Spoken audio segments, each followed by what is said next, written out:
The Justin Baldoni, Blake Lively legal saga continues, and after we've already broken down the complaints and the responses right now. So this is going to be Lively's attempt to recast what's going on here, to bring the narrative back to her side and hopefully get some sympathy from people, because right now she's losing 90%, I would say. Zach, do you agree with that? And what about Taylor Swift? I mean, the silence is deafening. Hasn't she stood up for other female artists in the past under similar circumstances, and now we're just not hearing anything? Blake, Lively Hollywood's golden girl fashion icon and one half of everyone's favorite celebrity power couple, is now caught in a controversy that could shake her career to its core.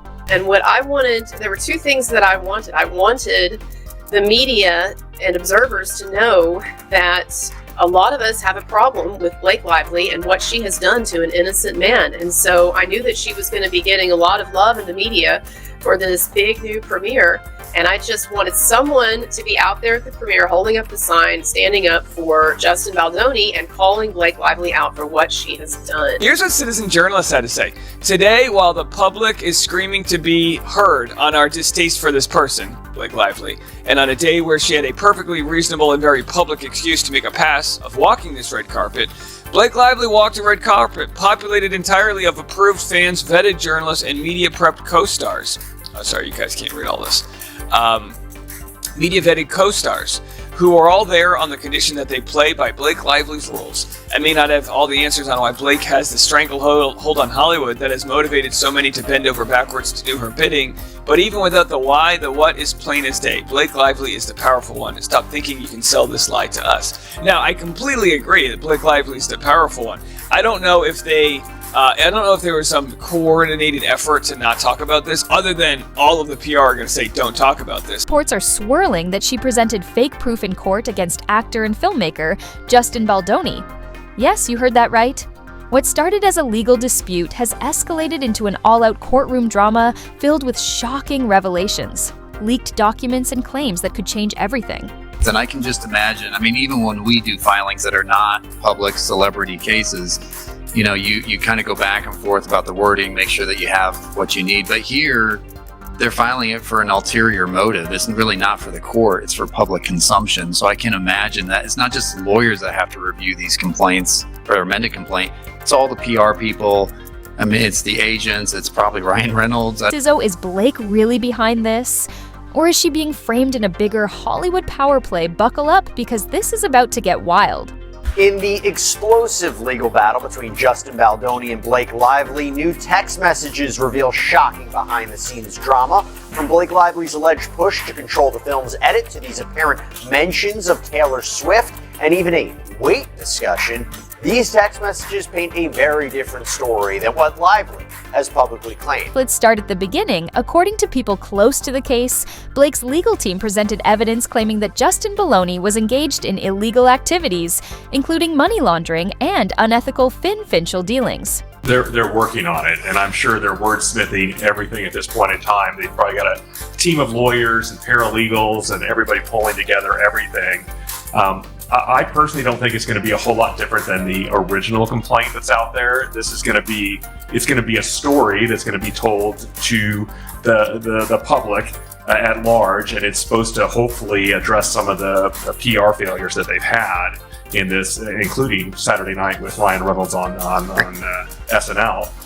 But I think it's still going to be the same, that she made complaints, they were ignored, and then when finally they got tired of hearing these complaints from her, they retaliated against her. And that's going to be the theme. It's still going to be there, but it's just going to have a lot more facts in it. I think Baldoni's crew got out in front of this more quickly. The text messages that they put together and put out and filed in the court, the way they read is like a novel. It's devastating. And so this is going to be Lively's attempt to recast what's going on here, to bring the narrative back to her side and hopefully get some sympathy from people, because right now she's losing 90%, I would say. Zach, do you agree with that? The so-called proof included email chains, text messages, and financial records that allegedly connected him to questionable transactions. But here's the catch. Forensic experts say the documents were fabricated using advanced software cyber. Security experts have weighed in, pointing out differences in the metadata of the emails. Some timestamps don't match, and the layout appears suspiciously edited. Even AI detection tools have suggested that some of the text messages might have been generated using deepfake technology. The fact that WME fired Justin is a huge cause for a lot of the damages that he's now suffering, including the loss of his Pac-Man movie and deals that Wayfair had. What are the real ramifications of this, and does it help that there's now actual audio of it? I mean, I think, Andy, I think this rises to the level of what we'd almost call a smoking gun. And you know, what you're trying to prove in the defamation case is that you actually suffered damages related to whatever you were defamed about or whatever was mistruth about you. And sometimes that's a hard nexus to prove. It's going to be a hard nexus for Lively to prove that her skincare line tanked because of the negative publicity. And it was going to be hard for Baldoni to show that any comments that were made about him, since he's been doing so well in the PR war, actually affected the damages. But what I think we're seeing now with this quote is WME absolutely got rid of him because of these things that were said. And so now he's got a clear line to get damage support. Fans are split. Some think this is a deliberate attempt to sabotage Justin's career, while others wonder if Blake might have been misled by someone on her legal team. But if the evidence is fake, who benefits the most? Let's dig deeper. I think that was also a big issue from Blake Lively's team, is that, they were okay with the website going up as far as the amended complaint goes. Now, when it came to that timeline, they actually wanted that timeline to be incorporated with the complaint as far as going into that paragraph form, because they kind of explained that this was all their side of the story. This was one-sided. But, when you have receipts, proofs, timeline, facts, text messages, all this stuff to kind of counter the claims that, your client has put forth, it's kind of hard to kind of diminish that a little bit as far as, what is the possible jury pool going to see, before they're getting called for this case. And that, of course, we know that the trial is going to be slated for next year. They're going to keep that date of next year, even though the judge kind of mentioned a little bit that he might be interested in pushing that date forward, because it seems like everyone across the board just wants a resolve. Everyone across the board is claiming, with their respective parties, that they have been either emotionally or financially damaged by everything that's going on. And whether it's Blake and Ryan Reynolds, who, again, we have to stress, Ryan Reynolds was not even a part of the It Ends With Us movie. Again, there's a lot of conspiracies, kind of what role he plays a little bit right now, but just sticking to the facts here. Whereas, Baldoni's team, they're being accused of sexual harassment, all this type of thing. So it's a lot of he said, she said. It's a lot of kind of mess. It's kind of giving you a little eeriness of what had happened with the Johnny Depp Amber Heard situation. But again, this isn't a criminal case. This is not a criminal matter. No one's going to jail. This is a civil matter. So I think as far as the resolve goes, could we all argue that there's been damage to every single party involved? Absolutely. But now here's where things get even. Messier Justin's legal team wasn't about to let these claims go unchallenged. With the help of forensic analysts, they picked apart the so-called evidence. And guess what? It didn't take long to find major discrepancy. For example, one of the emails presented as evidence contained a font that didn't exist at the time. The email was supposedly sent, another text message was traced back to an IP address located in a completely different country than where Justin was at the time. And then came the biggest bombshell. An anonymous former employee from Blake's legal team stepped forward saying they were pressured to fabricate the evidence in leaked screenshots. This whistleblower showed internal conversation discussing how to strengthen the case against Bellini. That they did not do their proper due diligence. And most recently, we had a court hearing this past week where the judge had to work out the scheduling and procedure of the case. The trial currently set for March of 2026, but also he admonished and warned both sides, really the lawyers, to be very cautious about what public comments they make about this case, to not say anything that could potentially taint a future jury. And that's important because for Brian Friedman especially, this is Justin Baldoni's attorney, he has been fighting this in the public just as much as in legal filings, seemingly creating a website filled with extra correspondence, releasing behind-the-scenes footage, constantly talking about the case on podcasts and interviews. Justin's legal team immediately asked the court to dismiss the false claims, and now Blake's entire case is in jeopardy. But is she the mastermind behind this, or was she set up by someone else? One of Blake Lively's strongest claims is backed up by evidence. You see, the allegation that she was the victim of a smear campaign, and she says she's got the text messages to prove it. So particularly the messages between Baldoni and Melissa Nathan, his crisis management expert, and Jennifer Abel, his publicist. So I want to go to her complaint. Her complaint reads, on August 16th, Miss Nathan circulated a Daily Mail article entitled String of Hard-to-Watch Videos That Have Surfaced Following Tone-Deaf Q&A to promote It Ends With Us Could Tarnish 36-year-old star's golden Hollywood image for good. To which Abel responded, wow, you really outdid yourself with this piece. And Miss Nathan replied, that's why you hired me, right? I'm the best. As their own words reveal, the purpose of this social manipulation plan was twofold. It aimed to both conceal the pattern of harassment and other misconduct by Mr. Baldoni, Mr. Heath, and Wayfarer, and retaliate against Miss Lively by battering her image, harming her businesses, and causing her and her family severe emotional harm. Millions of people, including many reporters and influencers who saw these planted stories, social media posts, and other online content, had no idea they were unwitting consumers of a crisis PR, astroturfing, and digital retaliation campaign created and funded by Mr. Baldoni and Wayfarer to hurt Miss Lively. That is precisely the goal of astroturfing campaign, to light the fire and continue to stoke conversation secretly, blurring the line between authentic and manufactured content and creating viral public takedown. This scandal isn't just making headlines, it's got Hollywood talking. Some of Blake's celebrity friends are coming to her defense, while others are staying suspiciously quiet. But here it is. I've got the protester, what the protester had to say, and why this article says Anna Kendrick delivered a shady response about reuniting with Blake Lively for another Simple Favor premiere. I'm going to let you guys decide if it's shady or not, okay? So stick around for that. Here it is. This is Blake arriving. No florals in sight, but she's there, I mean, at the premiere. Now, what you can see is, behind these barracks back here is the normal fans, and then I believe these are the pre-approved fans. People that know her, that have worked with her, you know, people that are vetted, because I don't think they want any of the public going near her. And I don't blame them, you know what I mean? Like, this is just the way it is. But then again, there are people out there that want to know what, everyone really thinks about this case that's happening. It's one of the most bizarre cases in entertainment news, and this is one of the first times Blake has kind of done anything public. Ryan Reynolds. Blake's husband has yet to make a public comment, but sources close to the couple say he's standing by her, believing she's been misled. This one. Remember this one? Right when the scandal was really breaking and he was like, everything's fine. All my fans have the exact same photo with the exact same blue tape, and not one of the members of all the press here are asking me one question about the big scandal involving my wife and Justin Baldoni. This is weird. Not at all. Meanwhile, Chrissy Teigen, who's never shy about her thoughts, tweeted if this is true, it's a big yikes. Hollywood legal teams are wild, man. On the flip side, Tyler Perry, who has worked with Justin Baldoni in the past, spoke out saying, I've known Justin for years. This just doesn't add up. He's a solid guy. And then there's Kim Kardashian, who, as a law student, had an interesting take. Cases like this make me wonder who's really behind the scenes, pulling the strings. Celebs get used as pawns all the time. But perhaps the most unexpected comment came from Leonardo DiCaprio when a reporter asked him about it at a recent event. He reportedly said, Hollywood's full of smoke and mirrors, don't believe everything you hear.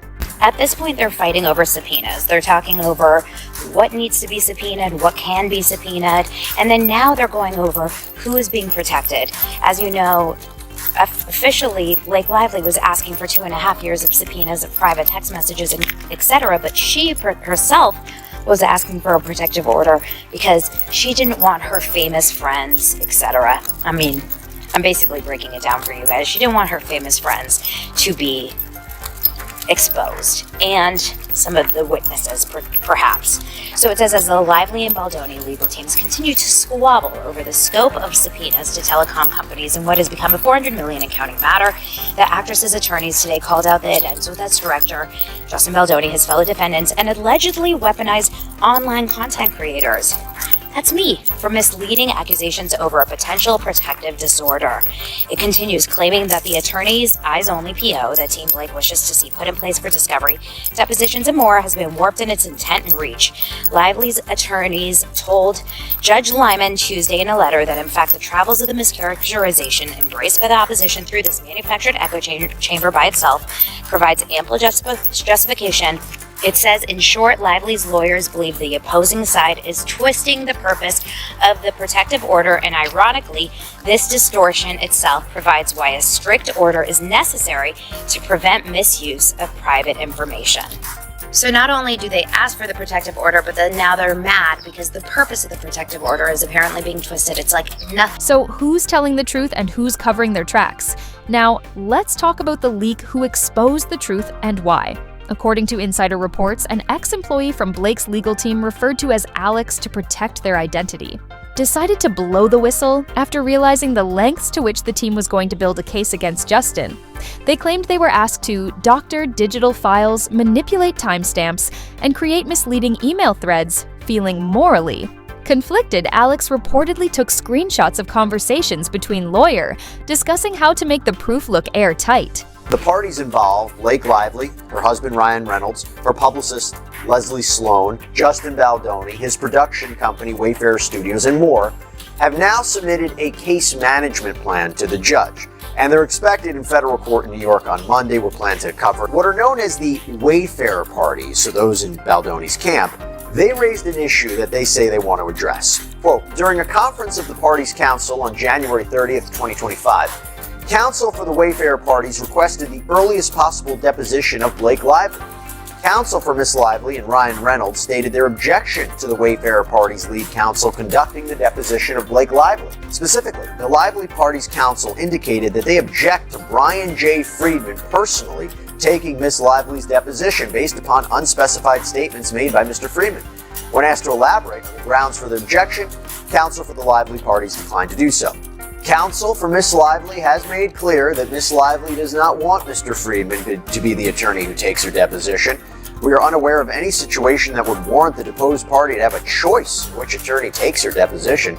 Parties to litigation simply do not have the right to dictate which of their opponent's attorneys may or may not take their deposition or perform any other aspect of the opposing party's case. The Wayfarer parties respectfully submit that this important issue should be discussed at the initial pretrial conference. Meanwhile, Justin Bal, despite being the victim in this situation, isn't walking away unscathed. His reputation, built on years of hard work and advocacy in the entertainment industry, has taken a hit. Even though the fake evidence has been exposed, the mere association with such serious allegations has left a stain in Hollywood perception is everything, and some brands and collaborators may hesitate to work with him until the dust fully settles. It just means that he may need to pay some money that he owes per his contract with the publicist. Now, as for why I think Stephanie Jones may actually have a valid case against Justin, Wayfarer, Jennifer Abel, Melissa Nathan, etc., Jennifer Abel seems to have made some very irresponsible mistakes. Take a look at this part of the Jonesworks complaint here. By the time Jones became aware of the plot in August 2024 and terminated Abel, it was too late and the damage was done. Abel had already stolen more than 70 proprietary and sensitive business documents and additional client leads from Jonesworks. Beyond those documents, Abel left Jonesworks with Baldoni and Wayfarer in tow and immediately opened shop at her own competing firm, which she had set up while still working at Jonesworks. She further sought to poach employees in violation of the non-compete and non-solicitation provisions in her contract, and for their part encouraging Abel and leaving with her, Wayfarer and Baldoni breached their own contract with Jonesworks and then poured salt in the wound by baselessly refusing to pay the remaining amount owed.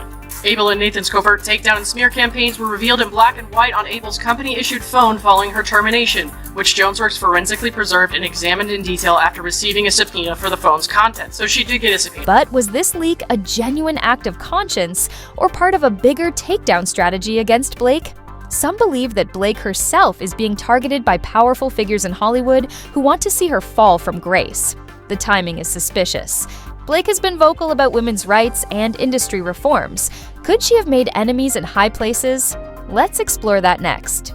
And this is a protester. Now, we know the protester. She's actually a great content creator. She's yelling justice for Justin Baldoni. She's right there. There's one thing we know about Hollywood. It's that power plays happen behind the scenes all the time. Remember Johnny Depp versus Amber Heard? What started as a personal legal battle turned into a full-blown media circus. Could Blake be facing something similar? Conspiracy theories are already swirling. Some assume that Blake was set up by R, who want to tarnish her spotless image. Others believe this is just another example of Hollywood's ruthless legal battles where winning matters more than the truth. Blake Heard's It Ends With Us co-star Brandon Sklenner was there too, for a different project. The 1923 actor was there yesterday promoting his new movie, Drop. But just 7 days prior, Brandon Sklenner was at the Vanity Fair Oscar party, and he wore this, which got a lot of people talking. If you're not familiar with this iconic brooch, it just so happens to be the exact same one that Justin Baldoni previously wore. Same brooch, and not just anytime, anywhere. This was Justin Baldoni banished to the basement. That's right, he wore this brooch to the It Ends With Us premiere in New York City. The same premiere where Brandon Sklenner and the rest of the cast refused to take any photos with him or appear at all in any way with Justin Baldoni. The same premiere where, according to his lawsuit, the never-redeemed icon demanded that he be kept apart and not even allowed in the same screening room. Hence, he was in the basement with his friends and family. So, when Brandon wore the same brooch on the Vanity Fair Oscars red carpet, a lot of people viewed that as a sign of support for Justin.